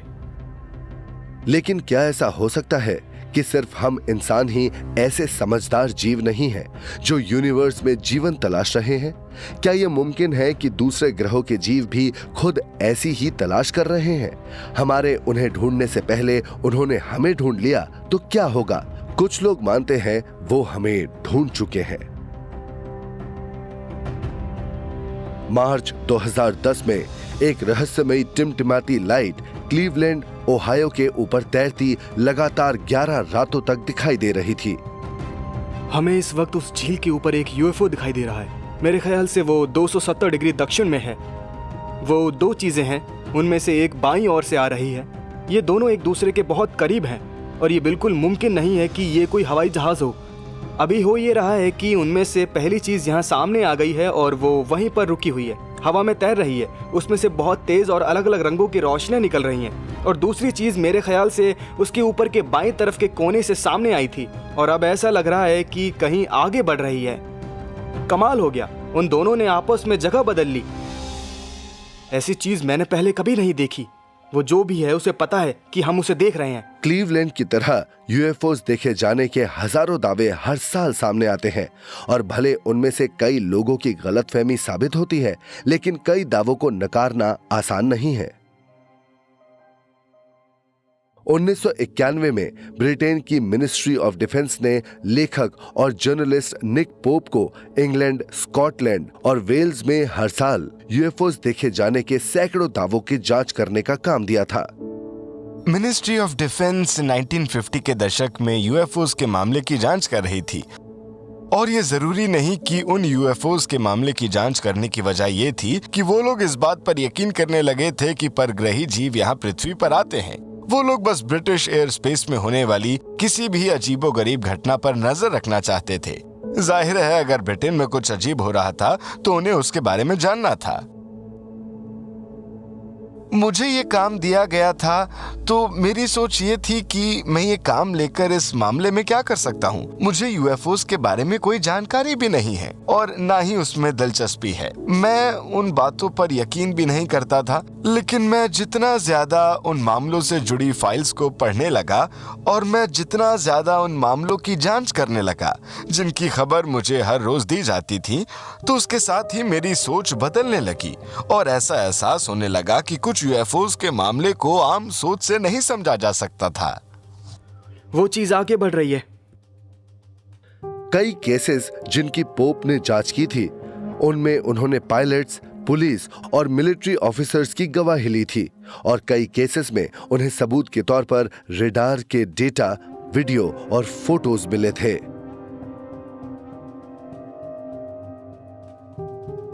एक केस जिसने मेरी सोच को पूरी तरह से बदल दिया था, वो केस कॉस्फोर्ड इंसिडेंट के नाम से जाना जाता है। हुआ ये कि कॉस्फोर्ड यूनाइटेड किंगडम में बना एक मिलिट्री बेस है और जिस रात की मैं बात कर रहा हूँ, जो कि 30 मार्च 1993 की रात थी, उस रात 6 घंटों के बीच ही ढेर सारे लोगों ने कई बार यूएफओस को वहाँ उड़ते देखा था। इस मामले में कई गवाह पुलिस और मिलिट्री के लोग ही थे और तो और मिलिट्री एयरफोर्स बेसिस गोफर्ड और चौधरी के ठीक ऊपर एक विशाल ट्रायंगल के आकार का क्राफ्ट उड़ता हुआ देखा गया था और उनमें से एक बेस की मीटियोरोलॉजिकल ऑफिसर ने मुझे बताया था कि वो क्राफ्ट लगभग एक जंबो जेट जितना बड़ा था और वो बहुत धीरे धीरे आगे बढ़ रहा था, फिर अचानक बेहद तेज रफ्तार से चलकर कहीं दूर गायब हो गया। उन्होंने कहा था कि वो एक मिलिट्री जेट से काफी तेज था और ये बात बताने वाले एक ऐसे इंसान थे जो 8 साल से एयरफोर्स के लिए काम कर रहे थे। इस घटना की बारीकी से जांच की थी, न सिर्फ प्राइवेट यूएफओ इन्वेस्टिगेटर्स ने बल्कि ब्रिटिश गवर्नमेंट ने भी, और वो भी उस घटना के दौरान देखे सारे यूएफओस के बारे में कुछ बताने में नाकाम रही थी। ब्रिटेन में यूएफओ दिखने की एक और दिलचस्प घटना दिसंबर 1980 में हुई थी। यूएस एयरफोर्स के लोग जो सफक इंग्लैंड में तैनात थे, उन्होंने एक बहुत ज्यादा चमकने वाली स्पेसशिप को लगातार 2 रातों के दौरान रेंडलशैम फॉरेस्ट में उतरते देखने का दावा किया था। वो इस तरफ आ रहा है, वो यकीनन इस तरफ आ रहा है। इसके पीसेस हवा में उड़ रहे हैं। मुझे पूरा यकीन है ये बहुत अजीब है। ये मामला इसलिए सबसे अनोखा है क्योंकि इसमें लोगों ने आसमान में अजीब लाइट्स देखने की बात नहीं की थी। ये एक जमीन पर उतरा हुआ मेटल का क्राफ्ट था जिसके बारे में कुछ गवाहों ने ये कहा था कि वो उसके इतने करीब गए थे कि उसे छू सकें। एक चश्मदीद गवाह को उसके हल पर अजीबोगरीब निशान दिखे जो देखने में इजिप्शियन हायरोग्लिफ्स जैसे थे। उसने अपनी पुलिस नोटबुक में उसके चित्र भी बनाए थे और उनकी फोटोज ली थी। हालांकि बाद में उसे बताया गया कि उसने जो फोटोज ली थी उसमें से कुछ भी नहीं था और डिफेंस इंटेलिजेंस स्टाफ ने उस लैंडिंग साइट पर रेडिएशन की जांच की और उन्होंने पाया कि वो आसपास की जगहों से बहुत ज्यादा थी और ये जांच सरकार ने खुद करवाई थी। ब्रिटिश सरकार ने इस यूएफओ से जुड़ी घटना के बारे में एक बहुत बड़ी फाइल बनाई थी, लेकिन मुझे नहीं लगता कि अब उस घटना के बारे में कभी भी किसी को भी पूरा सच पता चलेगा। लेकिन इतने सारे भरोसेमंद गवाह होने के बावजूद भी मिनिस्ट्री ऑफ डिफेंस ने जल्द ही उस केस की जांच बंद कर दी। 22 साल बाद जब सरकार ने रेंडलशैम इंसिडेंट से जुड़ी फाइल्स लोगों के सामने पेश की तो उनमें कोई नतीजा नहीं निकला था। लेकिन दिलचस्प बात यह थी कि इस मामले में गवाह ट्रेंड फौजी थे, इसलिए उन पर यकीन किया जा सकता था। जाहिर है कि एक यूएफओ हंटर होने के नाते मैं कई लोगों से मिला हूं जिन्होंने यूएफओस को देखा है। जैसे कि मैं कभी किसी प्लेन में सफर कर रहा होता हूं और अचानक पायलट कॉकपिट से बाहर आ जाता है, और ऐसा मेरे साथ पूरे 5 बार हो चुका है, और वो आकर कहता है कि उसने फीनिक्स में यूएफओ को देखा था या टेक्सास में यूएफओ को देखा था। मेरे आधे क्रू ने वो यूएफओ देखा था और मैं पायलट से पूछता हूँ कि क्या तुमने किसी को उसकी खबर दी थी, और वो कहता है कि जब एयरपोर्ट में बैठा फ्लाइट कंट्रोलर ये कहता है कि क्या तुम यूएफओ देखने का दावा कर रहे हो, वो हंसने लगता है तो उसे ना कहना पड़ता है। यूएफओ देखने की घटनाएं हर रोज होती हैं। असली लोग साथ में असली यूएफओस को सच में हर जगह देखते हैं। ये घटनाएं बहुत बढ़ गई और अब कई लोग इस बारे में बात करने लगे हैं। कुछ तो जरूर हो रहा है।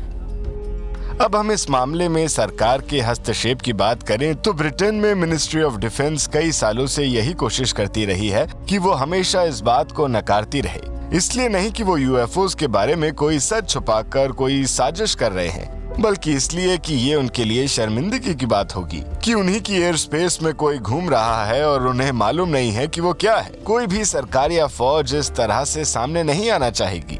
दिसंबर 1, 2009 के दिन ब्रिटिश मिनिस्ट्री ऑफ डिफेंस ने चुपचाप यूएफओ प्रोजेक्ट को बंद कर दिया, ये कहते हुए कि ऐसी कोई ठोस सबूत नहीं है जिससे ये पता चले कि यूएफओ से यूनाइटेड किंगडम को किसी भी तरह का खतरा है।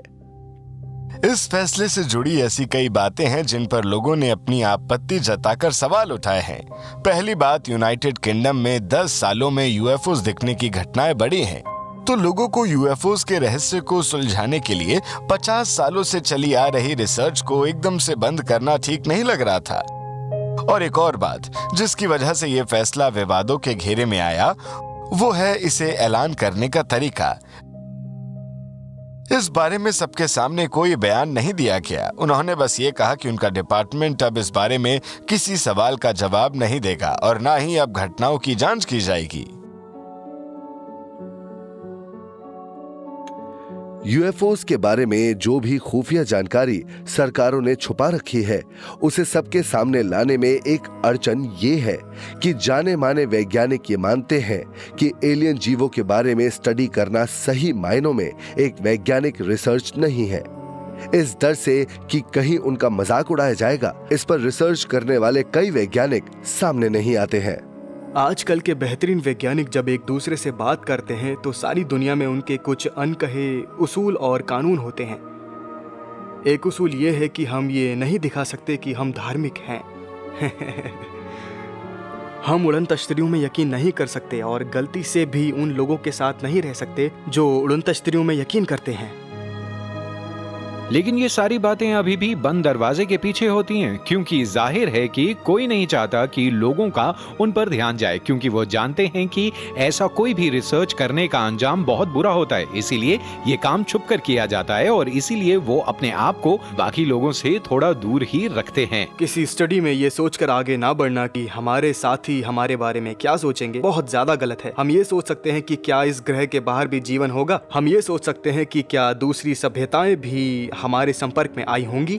क्यों नहीं सोच सकते? लेकिन जैसे जैसे कई वैज्ञानिक ये मानने लगे हैं कि इस बात के आसार हैं कि इस यूनिवर्स में कहीं पर समझदार जीव हो सकते हैं, क्या ये सोच कि एलियन जीव धरती पर आते हैं, इस पर भी लोग यकीन करना शुरू कर देंगे।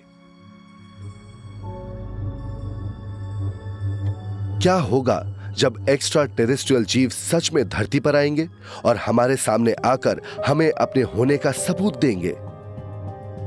दर्जनों साइंस फिक्शन बुक्स और फिल्म्स ने यह दिखाया है कि कैसे एलियंस हमें आगाह करने या तबाह करने आएंगे। 1960 के दशक से लोग ये सोच रहे हैं कि जब ऐसा होगा तो हम क्या करेंगे। क्या उस दिन day the earth stood still जैसा हाल होगा? क्या एलियंस आकर हमें आगाह करेंगे कि हमारा ग्रह तबाह होने वाला है?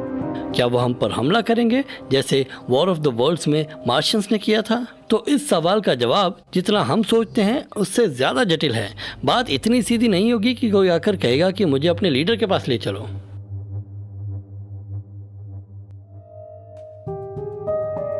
ज्यादातर लोगों को यही लगता है कि अगर कल को एक्स्ट्रा टेरेस्ट्रियल यहाँ पर आए तो वो हमारे दुश्मन साबित होंगे और वो हमें गुलाम बनाना चाहेंगे, हमसे जंग करेंगे और हमें तबाह करना चाहेंगे। सब यही सोचते हैं।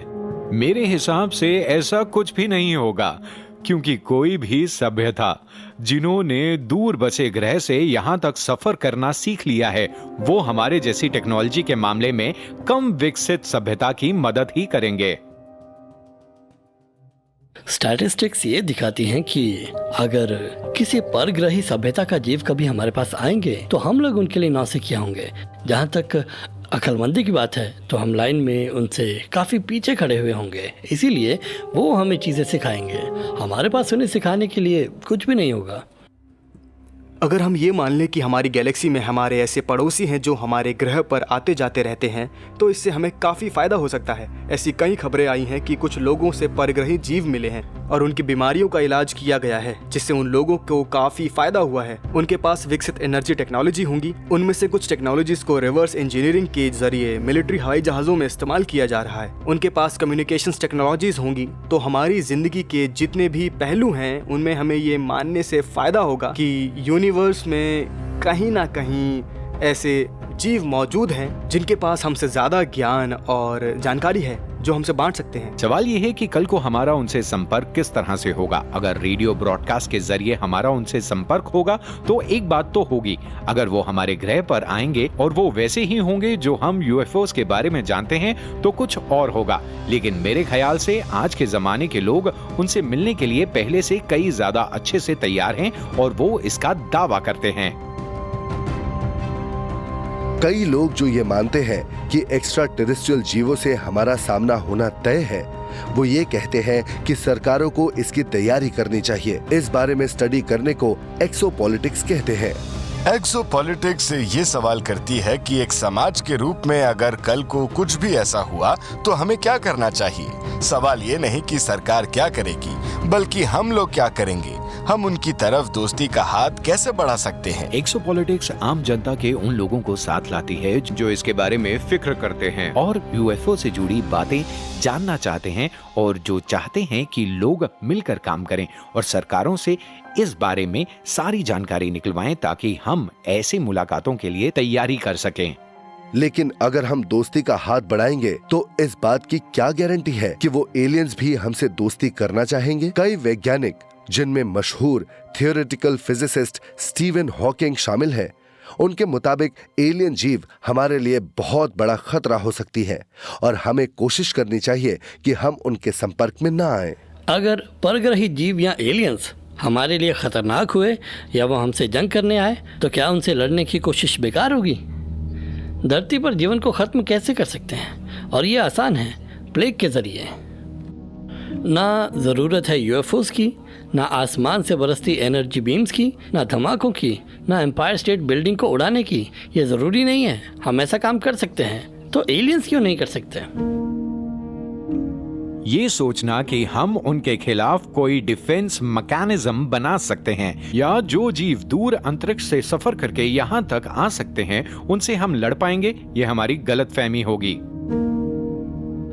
चाहे वो दोस्त बनकर आए या दुश्मन बनकर, अगर एक्स्ट्रा टेरेस्ट्रियल जीव सच में यूनाइटेड स्टेट्स में कहीं लैंड करते हैं तो शायद उन एलियंस के पास सबसे पहले हैजमैट सूट्स पहने हुए फौज के लोग और सरकार के अधिकारी ही पहुंचेंगे, जो जांच करेंगे कि उनमें कोई बीमारी या रेडिएशन तो नहीं है। कई कंस्पिरेसी थ्योरिस्ट्स कहते हैं कि सरकार का अगला कदम होगा इस घटना को लोगों से छुपाना। सबूत के तौर पर वो उस घटना की बात करते हैं जिसमें 1952 में वॉशिंगटन डीसी के ऊपर यूएफओस देखे गए थे। उस दिन सब लोगों ने इसे देखा था कि 4 यूएफओस का एक दल वॉशिंगटन के ऊपर से गुजर रहा था और वो हमारे F-93 जेट फाइटर से लड़े भी थे। जनरल सैमफोर्ड ने इस बारे में जानबूझकर या शायद अपनी मर्जी से या शायद हैरी ट्रूमैन के कहने पर, जो कि उस वक्त प्रेसिडेंट थे, अमेरिका के लोगों से झूठ बोला। हमें इस बारे में कुल मिलाकर लगभग 2000 लोगों ने खबर की है और इन ढेर सारे दावों में हम ज्यादातर दावों को वैज्ञानिक आधार पर समझ पाए हैं। ये सकारात्मक बात है। उनके अपने कैप्टन रूपर्ट ने उड़न तश्तरियों पर लिखी किताब में कहा था कि सैमफोर्ड झूठ बोल रहे थे। हमारे पास डीन कॉन्डॉन को भेजा गया एयरफोर्स का लेटर है जिसमें लिखा है कि वो 6 यूएफओस ही थे। तो क्या यूएफओस धरती पर हम सबके सामने आए हैं? क्या उन्होंने छुपने की बजाय खुद को हमें दिखाया है? हाँ। क्या हमने उन्हें देखा है? हाँ। इस मामले में सरकार ने कोई नियम बनाए हैं? हाँ। और वो है इस बात को पूरी तरह नकार देना। लेकिन जब एलियंस के यहाँ आने को छुपाना नामुमकिन होगा तो उनके उस स्पेसक्राफ्ट से बाहर आने वाली जीवों से बात करने के लिए किसे चुना जाएगा? धरती के सभी देशों और उनकी सोच को कौन सबसे अच्छे से उनके सामने रख पाएगा? अगर एलियंस सच में धरती पर आ जाएं, तो हमें अपने सबसे माहिर वर्ल्ड लीडर्स को भेजना चाहिए, जो सबसे खुली सोच वाले और समझदार हों, लेकिन जिनमें उन एलियंस से खुद की सुरक्षा करने की काबिलियत भी हो। मेरे ख्याल से यूनाइटेड नेशंस बनाए जाने की एक अहम वजह ये भी है। हाँ, यूएनओ जंग रोकता है और गरीब देशों को खाना देता है, लेकिन दूसरी तरफ जरा सोच कर देखें कि सिक्योरिटी गार्ड खुद एलियन से बात करने जाएंगे और ये मुलाकात यूनाइटेड नेशंस के अधिकारी एक बड़े स्क्रीन पर देखेंगे। मुझे ये लगता है कि ऐसी घटनाएं 1940 के दशक में भी हुई थी और रूजवेल्ट और एलेनोर रूजवेल्ट जो लीग ऑफ नेशंस की जगह जो यूनाइटेड नेशंस बनाने के लिए पूरा जोर लगा रहे थे, उसके पीछे भी एक अहम वजह थी कि एलियन से मिलने वाला भी कोई होना चाहिए। ये सोच कि हमारी तरफ से उन्हें बात करनी चाहिए जिन्हें चुनाव या किसी और तरीके से नेता बनाया गया है, मुझे तो नहीं लगता कि इस बात में कोई भी सच्चाई है। ऐसे भी कई लोग हैं जिनके पास उन लोगों से कई बेहतर आइडियाज होंगे जो सरकार में है। मैं चाहता हूं कि हम डेमोक्रेटिक तरीके से बिना हुक्म जमाए उन एलियन से मिलें और बात करने की कोशिश करें। फिलहाल अगर एलियंस यहाँ आते हैं तो हमें क्या करना चाहिए, इस बारे में कोई नियम कानून नहीं बनाया गया है, लेकिन ऐसे कई लोग हैं जो मानते हैं कि एलियन से हमारा सामना होना तय है और हमारे वर्ल्ड लीडर्स को उस घटना के लिए अभी से तैयारी करनी चाहिए। हम इस यूनिवर्स में अकेले नहीं हैं, दूर गैलेक्सीज में हमारे दोस्त और रिश्तेदार आज भी मौजूद हैं और हमें इस मामले में पूरी कोशिश करनी होगी और किसी न किसी तरह से सरकारों से ये काम करवाना होगा कि वो दूर बसे हमारे उन दोस्तों और रिश्तेदारों के आने पर क्या करना है, इससे जुड़े इस पहलू को समझकर उसकी तैयारी करें। वक्त आने पर इस काम की जिम्मेदारी कौन लेगा? ये स्टेट डिपार्टमेंट तो नहीं कर सकता, यूनाइटेड नेशन तैयार नहीं है और मेरे हिसाब से ये बहुत बड़ा सवाल है। तो हमें डिप्लोमेटिक तरीके से उन दूर अंतरिक्ष से आए जीवों से बात करने के लिए किसी न किसी को चुनना होगा ताकि सबसे समझदार लोग ही ये जिम्मेदारी लें। भले ही आप पूरी तरह परग्रही जीवों के होने में यकीन नहीं करते हो, भले ही आपको लगता हो कि उनके यहाँ होने के आसार बहुत कम हैं, लेकिन अगर वो आए तो ये बहुत बड़ी बात होगी। इसलिए उनसे बात करने का सही तरीका सोचकर रखना चाहिए। मुझे लगता है कि वो एक बहुत ही रोमांचक मुलाकात होगी। ये कुछ वैसा ही होगा जब पहली बार यूरोप से खोजा दल अमेरिका आए थे और उन्हें यहाँ पर एक नई और बेहद अलग किस्म की सभ्यता मिली थी। बस काश तब जो बुरे काम हुए वो दोबारा ना हो और हम अपनी पुरानी गलतियों से सीख कर आगे बढ़े। अगर एक्स्ट्रा टेरेस्ट्रियल जीव यहाँ पर आए तो वो क्या करेंगे?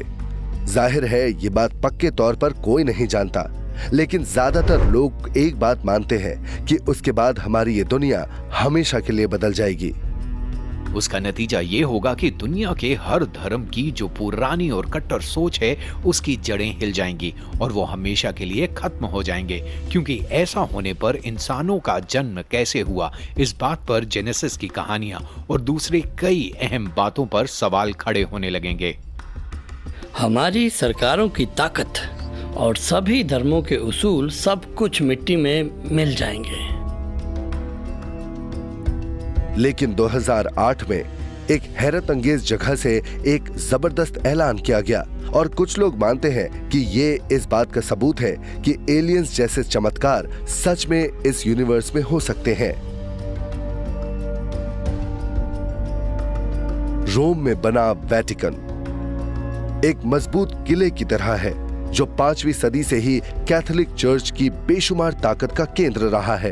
ये न सिर्फ उनके पोप का घर है बल्कि 100 करोड़ कैथोलिक्स के लिए एक तीर्थ की तरह है और 2000 सालों की ईसाई धर्म की मान्यताओं और परंपराओं की पहचान भी है। लेकिन 2008 में वेटिकन ने एक ऐलान किया जो कुछ लोगों के मुताबिक उनके खुद के लिए खतरा बन सकता है।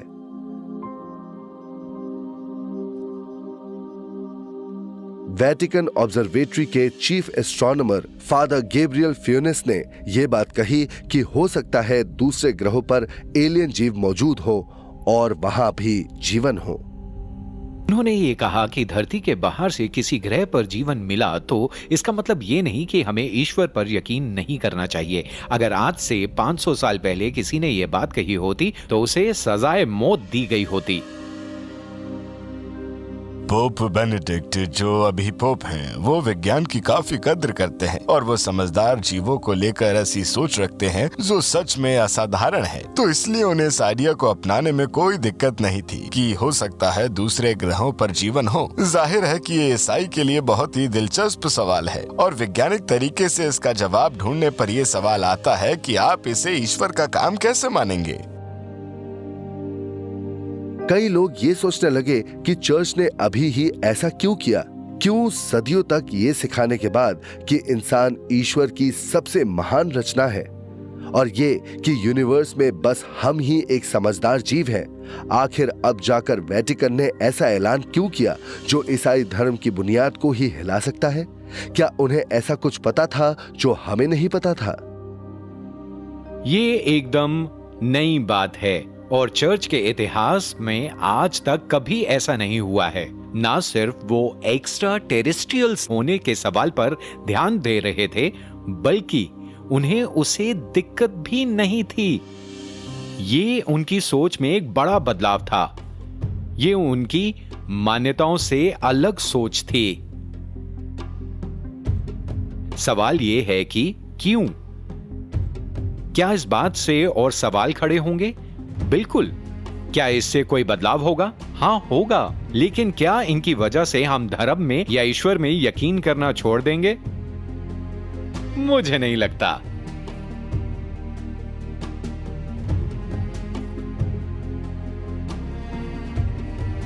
कुछ लोग कहते हैं कि कैथोलिक चर्च इसके बारे में कुछ तो जानता होगा। हो सकता है वो पहले से ही एलियन से रिश्ता बना चुके हैं, लेकिन हो सकता है कि असल में वो बस चालाकी दिखा रहे हैं और पहले से ही तैयारी कर रहे हैं ताकि कल को अगर एलियन जीवों की खोज हो जाती है तो यही चालाक लोग कहीं गलत न साबित हो जाएं। क्योंकि एक बात तो तय है कि अगर कल को लोगों को ये पता चला कि एलियन जीवों की खोज हुई है तो लोग अपने धर्म गुरुओं की तरफ देखेंगे और उनसे इस पहेली को समझाने के लिए गुजारिश करेंगे, फिर चाहे वो ईसाई हो, ज्यूज हो, मुस्लिम हो या फिर हिंदू हो।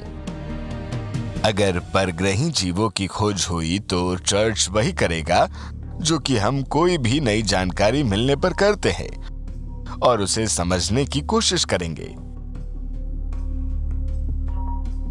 मुझे नहीं लगता इससे कोई बहस शुरू होगी या इंसानों और इंसानियत को देखने का हमारा नजरिया बदलना पड़ेगा। हमें बस ये पता चलेगा कि ईश्वर ने एक नहीं बल्कि अलग अलग तरह के अक्लमंद जीव बनाए और हमारी ये सोच बदलेगी कि वो सिर्फ एक ही तरह के अक्लमंद जीव बना सकते हैं। ये सोच कि यूनिवर्स में कहीं और भी अक्लमंद जीव हो सकते हैं, इस पर धर्म गुरुओं, इतिहासकारों और वैज्ञानिकों के बीच बहस होती रहती है। लेकिन उनके होने के सबूत मिलने पर आध्यात्मिक सोच और धार्मिक उसूलों पर क्या असर पड़ेगा, इस बारे में उनके ख्याल अलग अलग हैं। ऐसा होने पर बुक ऑफ जेनेसिस हमें जो सिखाती है उन बातों का क्या होगा? देखिए, बुक ऑफ जेनेसिस यूनिवर्स को धरती के नजरिए से देखती है। हम सूरज को देखते हैं, चांद को देखते हैं, हम तारों को देखते हैं, तो ये पता चलना कि धरती इस विशाल यूनिवर्स में बस एक हल्के नीले रंग की छोटी सी डॉट है, इससे बुक ऑफ जेनेसिस से मिली जानकारी में और बातें जुड़ जाएंगी। मुझे नहीं लगता कि हमें उसमें कोई बुनियादी बदलाव करना पड़ेगा। ये सवाल ईसाई धर्म के लिए अपने आप में एक दिलचस्प सवाल है, क्योंकि ईसाई धर्म सिखाता है कि हमें मुक्ति सिर्फ जीसस के जरिए मिल सकती है जो धरती पर रहते हैं। अगर मार्स पर कोई रहता होगा तो उसका क्या होगा? उसे कौन मुक्ति दिलाएगा? मुझे नहीं पता। ईसाइयों के लिए ये हमेशा एक सवाल रहा है कि अगर कहीं पर एलियंस हैं तो क्या उन्हें कभी मुक्ति नहीं मिलेगी। ज्यूज के लिए ये सवाल खड़ा नहीं होता और बुद्धिस्ट और हिंदुओं के लिए भी ये सवाल कभी खड़ा नहीं होता। लेकिन ईसाई इस बात को लेकर काफी उलझन में रहते हैं और उसकी सीधी सी वजह है, ईसाई धर्म ही ऐसा धर्म है जिसमें ईश्वर ने इंसानी रूप लिया था। इसका मतलब ये है कि ईश्वर ने जीसस क्राइस्ट का रूप लिया था और खुद धरती पर सबको मुक्ति दिलाने आए थे। जब आप ईसाइयों से बात करते हैं तो वो कहते हैं कि अरे नहीं, ये कोई बड़ी दिक्कत नहीं है, हमने गैलीलियो और उसके असूलों को अपना लिया, हमने डार्विन को अपना लिया, तो हम परग्रहियों को भी अपना लेंगे। मुझे लगता है कि ये इतना आसान नहीं होगा। मुझे लगता है कि धर्म और विज्ञान में उतना ज्यादा फर्क नहीं है जितना कि ये लोगों को आमतौर पर लगता है। उनमें कई बातें एक जैसी हैं। एक तरफ विज्ञान है जो हर बात को सबूत और जानकारी के आधार पर तोलता है। दूसरी तरफ धर्म है जिसमें आस्था और विश्वास से काम लिया जाता है। विज्ञान अभी भी विकसित हो रहा है और आज हमें विज्ञान की वजह से जो पता है वो भविष्य में जाकर कुछ हद तक या पूरी तरह से बदल भी सकता है। तो ये सोचना कि विज्ञान धर्म के खिलाफ जाकर सच्चाई को हमारे सामने लाता है तो ये बड़ी गलत बात होगी। जहां वैज्ञानिक और धर्म गुरु आज भी इस सवाल का जवाब ढूंढ रहे हैं कि एलियंस धरती पर आते हैं या नहीं आते हैं, वहीं एंशिएंट एस्ट्रोनॉट थियोरिस्ट्स दावा करते हैं कि उनके यहां आने के सबूत पूरी दुनिया में हमारी आंखों के सामने मौजूद हैं।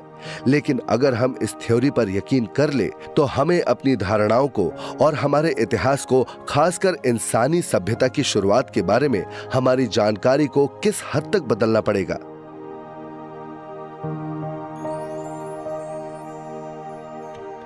हजारों सालों से इंसान ऐसी घटनाओं के बारे में रिकॉर्ड्स रखते आए हैं जिनके बारे में जानकर लगता है कि आसमान के रास्ते दूसरी दुनिया के जीव धरती पर आया करते थे। इन प्राचीन घटनाओं की कहानियां उन लोगों को यकीन करने की वजह देती है जो ये मानती है बीते कल में दूसरे ग्रहों से बेहद विकसित जीव धरती पर आए थे। वो मानते हैं कि इस सोच में हम अपने अतीत के कई रहस्यों को भी समझ सकते हैं। अतीत का सबसे अहम हिस्सा है हमारे धर्म देवता हमारे पूर्वजों के वक्त में धरती पर आए थे और वो घटनाएं पवित्र किताबों और कहानियों का हिस्सा बन गई। बाद में कुछ समझदार लोगों ने इन बातों को समझने की कोशिश की और उन्होंने अलग अलग धर्म बना लिए। लेकिन बुनियादी बात यह है कि परग्रही जीव धरती पर आए थे। हम एक स्पीशीज के तौर पर आज जहां तक पहुंच पाए हैं, मेरे ख्याल से उसकी दो वजह हैं। पहली ये कि किसी ने हमारे जीन्स को जानबूझ के बदला है और दूसरी टेक्नोलॉजी, क्योंकि अचानक से हमारे पूर्वज ऐसे काम करने और ऐसी चीजें बनाने लगते हैं जो हम आज भी नहीं बना सकते हैं। और प्राचीन ग्रंथों में साफ साफ लिखा है कि उस जमाने में हम काम इसीलिए कर पाए क्योंकि उन एक्स्ट्रा टेरेस्ट्रियल्स ने हमारी मदद की थी जो आसमान से धरती पर आए थे। एंशिएंट एस्ट्रोनॉट थियोरिस्ट्स सबूत के तौर पर यह याद दिलाते हैं कि दुनिया की अलग अलग सभ्यताओं में कितनी सारी एक जैसी बातें हैं। लेकिन इन अलग अलग सभ्यताओं के लोगों ने दूसरी दुनिया के जीवों के लिए मेगालिथिक्स के ये विशाल स्ट्रक्चर्स क्यों बनाए थे? और आखिर प्राचीन ग्रंथों में आसमान में उड़ने वाले लोगों की कहानियां क्यों हैं? और आखिर क्यों प्राचीन इजिप्शियंस, होपी इंडियंस और नॉर्थ अफ्रीका की डोगोन जाति के लोग ये सब मानते थे या मानते हैं कि उनके पूर्वज उस कॉन्स्टलेशन से आए थे जिसे हमने सिरियस नाम दिया है? अगर एक्स्ट्रा टेरेस्ट्रियल्स एक पैगाम छोड़कर जाना चाहते थे ये बताने के लिए कि वो कहां से आए थे, तो इसका सबसे बेहतरीन तरीका होगा वो विशाल स्ट्रक्चर्स बनाना जिनसे हमें पता चले कि उनका घर कहां है। तो अगर हमारा सीरियस स्टार सिस्टम से कोई ताल्लुक है तो इसका मतलब यह है कि कल को जब एलियंस वापस आएंगे तब शायद वो वहीं से आएंगे। एक्स्ट्रा टेरेस्ट्रियल जीव होते हैं या नहीं, ये सवाल तब से हमारे मन में है जब से इंसानी सभ्यताओं की शुरुआत हुई थी। एंशिएंट एस्ट्रोनॉट थियोरिस्ट्स और कई जाने माने वैज्ञानिक ये कहते हैं कि यूनिवर्स इतनी ज्यादा विशाल है, इसीलिए इस बात के काफी आसार है कि धरती के अलावा भी कहीं पर अक्लमंद जीव रहते हों। इतिहास को लेकर हमारा नजरिया परिपक्व नहीं हुआ है तो कोई भी नई खोज हमारे इस नजरिए को और हमारे इतिहास की जानकारी को बदल सकती है। मेरे ख्याल से जब ये साबित होगा कि बीते कल में एलियन हमारी धरती पर आए थे तो इससे दो अहम सवाल उठ जाएंगे और वो ये है कि क्या परग्रही जीव बस यहाँ हमसे मिले और वापस चले गए या फिर उन्हीं परग्रही जीवों ने यहाँ रुककर हमारी सभ्यताओं को विकसित करने में मदद की। मेरे ख्याल से दूसरी बात ज्यादा बड़ी साबित होगी क्योंकि उससे बहुत कुछ समझना आसान हो जाएगा। अगर ये बात सच निकली तो इतिहास बदल जाएगा। मुझे नहीं लगता कि परग्रही जीव यहाँ पर आए होंगे और बिना कुछ पीछे छोड़े वापस चले गए जैसे वेकेशन पर आए थे। लोग हमेशा अक्लमंद और विकसित परग्रही जीव के होने का ठोस सबूत ढूंढते रहते हैं, लेकिन मेरे ख्याल से एक ज़्यादा अहम और सही सवाल ये है कि हम और कितने और किस तरह से सबूत मिलने पर यकीन करेंगे कि वो सच में होते हैं। इस बात को साबित करने वाले कई सबूत मौजूद हैं कि इंसान के पास बेहद प्राचीन वक्त में एक्स्ट्रा टेरेस्ट्रियल्स आया करते थे, और अगर हम इस बात को बिना सोचे समझे जल्दबाजी में नकार दें तो हम अपने और उस आने वाले कल के बीच एक दीवार खड़ी कर देंगे जो शायद कमाल का हो सकता है और हमें अगले लेवल तक ले जा सकता है। हम समझदार हैं, मन की बात सुनते हैं, हमारे पास सेंसेस हैं। ऐसे में खुद को विज्ञान से मिलने वाली जानकारी तक ही सीमित रखना एक गलती है। हम लोगों को चांद पर भेज सकते हैं, मार्स तक का सफ़र कर सकते हैं, सेल फोन्स बना सकते हैं, लेकिन हम अभी तक उन बुनियादी सवालों का जवाब नहीं ढूंढ पाए जो सबसे ज़रूरी है। हम कहाँ से आए हैं? हम यहाँ पर क्या करने आए हैं? हम कहाँ जा रहे हैं? हमें अभी तक इन सवालों के जवाब नहीं मिले हैं, और शायद प्राचीन लोगों को इस बारे में ज्यादा जानकारी थी। अगर एंशिएंट एलियंस बीते कल में धरती पर आए थे तो क्या वो यहाँ वापस आएंगे? अगर हाँ, तो क्या बनकर आएंगे? दोस्त, साथी, या मसीहा, या बैटल लॉस एंजलिस जैसी फिल्मों की तरह खतरनाक और बेरहम दुश्मन बनकर आएंगे? लेकिन सभी प्राचीन ग्रंथों में एक बात तो बिल्कुल साफ तौर पर लिखी गई है, और वो कि ये देवता एक दिन वापस जरूर आएंगे। लेकिन अगर एलियन जीव हमारी धरती पर हमला करने के मकसद से यहाँ आए तो क्या हम उसके लिए तैयार होंगे? क्या हम सच में उनका मुकाबला कर पाएंगे?